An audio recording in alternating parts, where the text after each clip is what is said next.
ان کے ہوتے ہوئے ان کی آنکھوں کے سامنے پتھر ہٹ گیا اور یسوع مسیح قبر سے باہر نکل گئے، جی اٹھے۔ یہاں پر یہ بات ثابت ہو جاتی ہے کہ خدا کی قدرت کے سامنے دنیا کی تربیت یافتہ فوج بھی بے بس ہے۔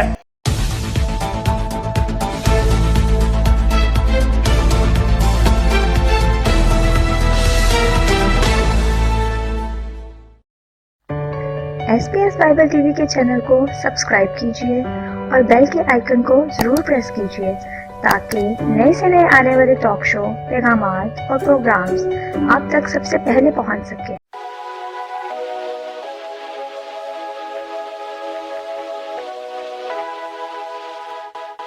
خدا باپ، خدا بیٹے، خدا روح القدس کے نام سے آمین۔ آپ سب کی خدمت میں سلام پیش کرتا ہوں۔ میرا نام پاسٹر دمیانوس صادق ہے اور میں شکر گزار ہوں SBS بائبل ٹی وی کا، جنہوں نے مجھے موقع دیا کہ میں اس ٹی وی کے ذریعے سے، اس چینل کے ذریعے سے خدا کا کلام آپ تک پہنچا سکوں، اور یہ ایک بابرکت پیغام ہوگا، بابرکت کلام ہوگا، اور میرا ایمان ہے کہ اس پیغام کے وسیلے سے آپ برکت پائیں گے۔ آئیں میرے ساتھ مل کر دیکھیں مقدس متی کی انجیل اور اس کا 27 باب اور 27ویں باب کی 62 آیت سے ہم شروع کریں گے۔ خدا کے کلام میں یوں لکھا ہے: دوسرے دن جو تیاری کے بعد کا دن تھا، سردار کاہنوں اور فریسیوں نے پلاطس کے پاس جمع ہو کر کہا، خداوند، ہمیں یاد ہے کہ اس دھوکے باز نے جیتے جی کہا تھا، میں 3 دن کے بعد جی اٹھوں گا۔ پس حکم دے کہ تیسرے دن تک قبر کی نگہبانی کی جائے، کہیں ایسا نہ ہو کہ اس کے شاگرد آ کر اسے چرا لے جائیں اور لوگوں سے کہہ دیں کہ وہ مردوں میں سے جی اٹھا، اور یہ پچھلا دھوکہ پہلے سے بھی برا ہو۔ پلاطس نے ان سے کہا، تمہارے پاس پہرے والے ہیں، جاؤ جہاں تک تم سے ہو سکے اس کی نگہبانی کرو۔ پس وہ پہرے والوں کو ساتھ لے کر گئے اور پتھر پر مہر کر کے قبر کی نگہبانی کی۔ مسیح کا جی اٹھنا۔ اور سبت کے بعد ہفتے کے پہلے دن پھوپ پھٹتے وقت مریم مگدلینی اور دوسری مریم قبر کو دیکھنے آئیں، اور دیکھو ایک بڑا بھونچال آیا، کیونکہ خداوند کا فرشتہ آسمان سے اترا اور پاس آ کر پتھر کو لڑکا دیا اور اس پر بیٹھ گیا، اور اس کی صورت بجلی کی مانند تھی اور اس کی پوشاک برف کی مانند سفید تھی، اور اس کے ڈر سے نگہبان کانپ اٹھے اور مردہ سے ہو گئے۔ پاک کلام کے پڑھے اور سنے جانے پر خدا کی خاص برکت ہو۔ آئیں دعا کریں۔ خدا زندہ خدا، پاک خدا، قادر مطلق خدا، جلال کے ابدی بادشاہ، لشکروں کے خدا، میرا بھروسہ تجھ پر ہے، میرا ایمان تجھ پر ہے۔ خدا زندہ خدا، اپنے آپ کو پیچھے کرتا ہوں خداوند، اور خدا تجھے جلال دیتا ہوں۔ تو خداوند شولے روح سے بھر دے اور برکت دے، اور خدا مجھے سنانے کا فضل دے اور سننے والوں کو بھی فضل دے کہ خداوند سنیں اور برکت پائیں، یسوع مسیح کے نام سے آمین۔ میرے عزیزو،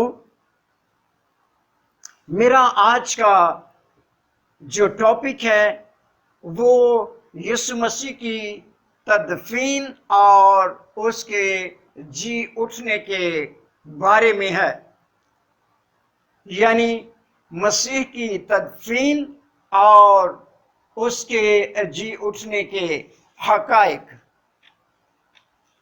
اور ہم ہر ایک بات کو کلام مقدس کی روشنی میں دیکھیں گے، کیونکہ بہت سے لوگ اکثر سوالات کرتے ہیں اور مسیح یسوع کے جی اٹھنے کے متعلق مختلف قسم کی باتیں کرتے ہیں، لیکن بائبل مقدس جو ہے وہ حقیقت کو بیان کرتی ہے اور ایک ایک بات کو سچ ثابت بھی کرتی ہے، کیونکہ کلام کی ہر بات جو ہے وہ نبوت کی تکمیل ہے۔ اور ہم یسوع مسیح کی تدفین سے شروع کریں گے، کیونکہ جی اٹھنے کے لیے مرنا ضروری ہے اور 3 دن کے بعد زندہ ہونے کے لیے قبر بھی ضروری ہے۔ اگر کوئی شخص مرے نہیں تو وہ زندہ نہیں ہوگا، اور اگر کوئی شخص قبر میں دفن نہ ہو تو بھی اس کا جی اٹھنا محال ہے، کیونکہ خداوند یسوع مسیح 3 دن قبر کے اندر رہے، اس لیے ہم اس کی تدفین سے شروع کریں گے۔ خداوند یسوع مسیح اس لیے مرے تاکہ زندہ ہوں، اور قبر میں اس لیے رکھے گئے تاکہ 3 دن کے بعد مسیح زندہ ہو جائے اور قبر جو ہے وہ خالی ہو۔ خداوند یسوع مسیح کی تدفین کے بارے میں جو پہلی حقیقت ہے میں اس کو بیان کروں گا۔ اس کی تدفین کا جو واقعہ ہے یہ اناجیل میں سے 4 مصنفین نے بیان کیا ہے، اور ان کے اس واقعے کو بیان کرنے کا مقصد یہی ہے کہ یہ ایک بہت بڑا اور ضروری واقعہ ہے، اس لیے 4 بڑے مصنفین میں سے ایک بھی اس بات کو چھوڑتا نہیں، بلکہ وہ اسے لکھتا ہے، کیونکہ مسیح یسوع کی جو تدفین ہے، یسوع مسیح کا جو دفن ہونا ہے وہ بہت ہی ضروری ہے۔ اس لیے 4 مصنفین جنہوں نے اناجیل کو لکھا ہے انہوں نے اس واقعے کو اپنی انجیل میں لکھا ہے، اور متی کی انجیل اور اس کے 26 باب کی 57 سے لے کر 61 آیت تک یہ واقعہ درج ہے۔ اسی طرح مرکس کی انجیل اور اس کے 15ویں باب کی 42 سے لے کر 47ویں آیت تک یہ واقعہ درج ہے، اور لوکا کی انجیل میں بھی 23 باب اور 50 سے لے کر 56 آیت تک یہ واقعہ درج ہے، اور یوحنا کی انجیل 19 باب میں 38 سے لے کر 42 آیت تک یہ واقعہ درج ہے، اور یہ بہت ہی اہم واقعہ ہے جو ان 4 مصنفین نے درج کیا ہے، اور وہ اس بات کے گواہ ہیں۔ اس کی خداوند یسوع مسیح کے دفن ہونے کی جو دوسری حقیقت ہے وہ خدا کے کلام کی نبوتیں ہیں، اور یہ بہت ہی اہم بات ہے کہ خداوند یسوع مسیح کی تدفین کے بارے میں 700 سال پہلے ایک بہت بڑے نبی نے پہلے ہی سے بتا دیا تھا اور کہا تھا کہ خداوند یسوع مسیح مرے گا اور دفن ہوگا، اور جب خداوند یسوع مسیح مرے اور دفن ہوئے تو بالکل نبوت جو تھی اسی طرح سے پوری ہوئی۔ सो खुदा का कलाम पूरा होता है और खुदा के कलाम के अंदर मुकम्मल सच्चाई मौजूद है। और यशाया की किताब उसका 53 बाब और उसकी 9वीं आयत में लिखा हुआ है कि उसकी कब्र शरीरों के दरमियान ठहराई गई। और फिर इसी आयत में यानी यशाया 53 बाब और 9 आयत में लिखा है कि वो अपनी मौत में दौलतमंद के साथ मुआ। तो इसका ये मतलब है कि यशाया जो एक बहुत बड़ा नबी था, उसने इस बात को पहले ही से बयान कर दिया था, क्योंकि नबियों की जो रूहें हैं वो खुदा के हाथ में होती हैं और खुदा जो है वो उनको पहले से आगाह कर देता है। और क्योंकि खुदावंद यीशु मसीह दुनिया के निजात दहिंदा होने वाले थे, इसलिए खुदावंद यीशु मसीह के मुतालिक बाइबल मुकद्दस में बहुत सी नबूवतें हैं। खुदावंद यीशु मसीह अचानक से जाहिर नहीं हो गए और खुदावंद यीशु मसीह के साथ जो कुछ भी हुआ और वो मुर्दों में से जी उठे, अचानक से एकदम से ये सब कुछ नहीं हो गया, बल्कि बहुत सी नबूवतें हैं जो उनके बारे में की गई। और चारों अनाजील में इसका जिक्र आता है और मत्ती जो है वो उसे यूं बयान करता है, जब शाम हुई तो यूसुफ नाम इरमतिया का एक दौलतमंद आदमी आया जो खुद भी यीशु का शागिर्द था। उसने पिलातुस के पास जाकर यीशु की लाश मांगी और पिलातुस ने देने का हुक्म दे दिया। और यूसुफ ने लाश को लेकर साफ महीन चादर में लपेटा और अपनी नई कब्र में जो उसने चट्टान में खुदवाई थी रखा। फिर वो एक बड़ा पत्थर कब्र के मुंह पर लुढ़काकर चला गया। अरमतिया के रहने वाले यूसुफ का किरदार बहुत ही अहम है। उसको खुदा ने खुदावंद यीशु मसीह की तदफीन के लिए इस्तेमाल किया, क्योंकि यहूदियों का ये मंसूबा था कि यीशु मसीह जब सलीब पर मर जाएगा तो रात के अंधेरे में उसकी लाश को सलीब पर से उतार कर यरूशलेम से बाहर बिन हनूम की वादी में फेंक देंगे, जहां गीदड़ और लोमड़ियां उसे खा जाएंगी। लेकिन खुदा ने यूसुफ रामती और निकोदीमस को इस्तेमाल किया, जैसे कि यूहन्ना की अंजील उसके 19वें बाब और उसकी 38 और 39 आयत में लिखा है, ताकि यीशु मसीह दफन हो और जी उठे। अगर ऐसा ना होता, उसे दफन ना किया जाता, तो यीशु मसीह जी ना उठता। इसलिए मेरे अजीजों, यीशु मसीह का दफन होना भी बहुत जरूरी है। और जो तीसरी हकीकत है वो यूं है कि औरतों ने उसे दफन होते हुए देखा। औरतें इस बात की गवाह थी। उन्होंने खुदावंद यीशु मसीह को जब यूसुफ रामती उसे दफन कर रहा था, वो देख रही थी, वो करीब ही थी, वो पास ही थी, और उन्होंने अपनी आंखों से उसे दफन होते हुए देखा। और खुदा के कलाम में लिखा है, और मरियम मगदलीनी और दूसरी मरियम वहां कब्र के सामने थी। मत्ती की अंजील उसका 26 बाब और उसकी 61 आयत। और मेरे अजीजों, इसी तरह जो चौथी हकीकत यीशु मसीह के दफन होने के ताल्लुक से है वो यूं है, मरने और दफन होने के ताल्लुक से यीशु मसीह की अपनी नबूवतें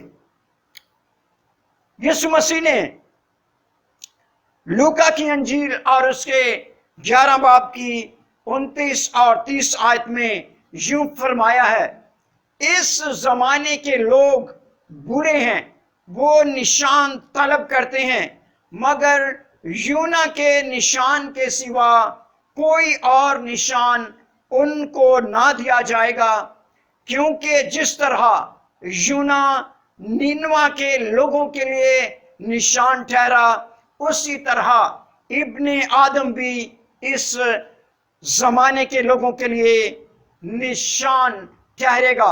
ये यीशु मसीह की अपनी नबूवती उन्होंने जाहिर किया और बताया कि जिस तरह यूना नबी 3 दिन और 3 रात मछली के पेट में रहे, वो भी इसी तरह 3 दिन और 3 रात कब्र में रहेंगे।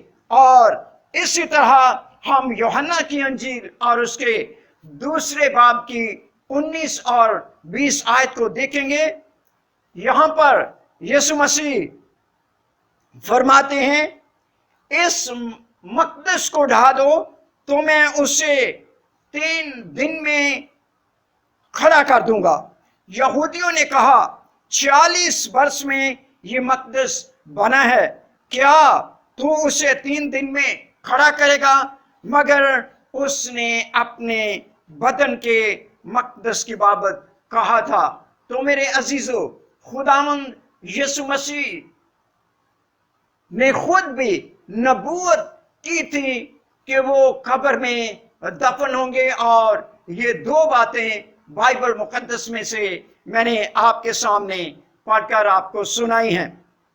और मेरे अजीजों, इसकी 5वीं जो हकीकत है, वो कब्र पर भारी पत्थर और उस पर जो सील की गई थी, उस पर जो मोहर की गई थी, वो है यीशु की लाश चोरी हो जाने के खदशे के पेश नजर कब्र के मुंह पर भारी पत्थर रखा गया, और फिर उस पर हुकूमत वक्त की तरफ से मोहर की गई। ये पत्थर बहुत भारी था, और पत्थर को तराश कर उस पत्थर के लिए झुरी भी बनाई गई थी, ताकि आसानी से निकाला ना जा सके। और ये बहुत भारी भी था, और ये 1-2 आदमियों के निकालने का काम नहीं था, और उसको 2-3 आदमी भी मिलकर निकाल नहीं सकते थे। इसलिए ये पत्थर भी एक हकीकत है, और पत्थर से भी खुदा यीशु मसीह के जी उठने की गवाही मिलती है। और यूसुफ ने ये कब्र अपने लिए खुदवाई थी, और ये एहतमाम उसने अपने लिए किया था, क्योंकि ये कब्र जो थी वो अच्छे तरीके के साथ तैयार की गई थी, और यूसुफ ने अपनी कब्र यीशु मसीह को पेश की। इसी तरह से मेरे अजीजों, जो छठी हकीकत है, वो कब्र पर पहरेदार हैं। पहरेदारों की मौजूदगी के बावजूद, जो कि उस वक्त की दुनिया की मानी हुई फौज थी, यीशु की कब्र पर पहरा दे रही थी। मेरे अंदाजे के मुताबिक वो फौज का एक दस्ता था जिसको पहरे के लिए मुकर्रर किया गया था, जहां लाश रखी हुई थी। और यह भी एक बहुत बड़ी हकीकत है और गवाही है कि फौज के होते हुए भी लाश जो थी वो गायब हो गई, और उनको पता ना चला कि लाश कहां गई है। तो उनके होते हुए उनकी आंखों के सामने पत्थर हट गया, और यीशु मसीह कब्र से बाहर निकल गए, जी उठे। यहां पर यह बात साबित हो जाती है कि खुदा की कुदरत के सामने दुनिया की तरबियत याफ्ता फौज भी बेबस है। रोमी सिपाही बहुत ही तरबियत याफ्ता होते थे, और वो उस वक्त की अव्वल दर्जे की फौज थी, वो भी रखवाली करने में, वो भी देखने में फेल हो गए, और ये भी एक बहुत बड़ा सबूत है। और मेरे अजीजों, अब मैं अपने मैसेज को यहाँ पर ख़त्म करता हूँ, और इस मैसेज के 2 पार्ट्स हैं, और यीशु मसीह के जी उठने के ताल्लुक से आप दूसरे पार्ट में देख सकेंगे। पहले पार्ट में मैंने खुदावंद यीशु मसीह के दफन होने के बारे में बयान किया है, और यीशु मसीह का दफन होना बहुत ज़रूरी था, बहुत अहम वाक़यात उसमें बताए गए हैं, और वो सबूत है। और अगले जी उठने के वाक़या को जब मैं बयान करूँगा तो मैं वहाँ पर जी उठने के बारे में और इन सारी बातों की तफसील बयान करूँगा। खुदावंद आप सबको बड़ी बरकत दे। आमीन।